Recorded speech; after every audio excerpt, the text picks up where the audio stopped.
normally I tell people, you're almost foolish to leave that old stuff there. Put in something middle of the road or something even entry level, because at that point that home inspector can't say a damn thing about it.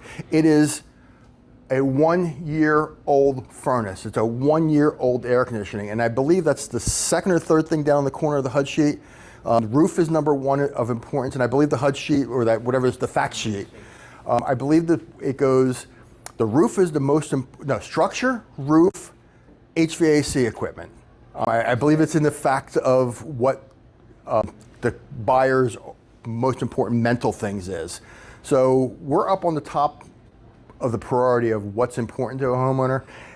And like I said, once that age is put in there, what can a home inspector say? Oh, well, it's not that most efficient, but it's brand new. It's 3 years old.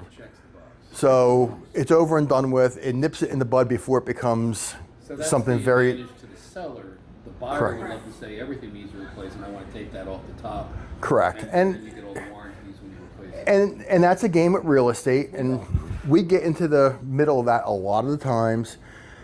It becomes the, I want this, I want that.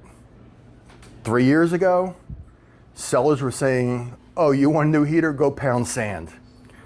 Now we're coming back to that neutral area where we might do it, we might not do it. Back 10 years ago, oh, you want me to repaint around to trim it because oh, we'll do it. What else do you want us to do?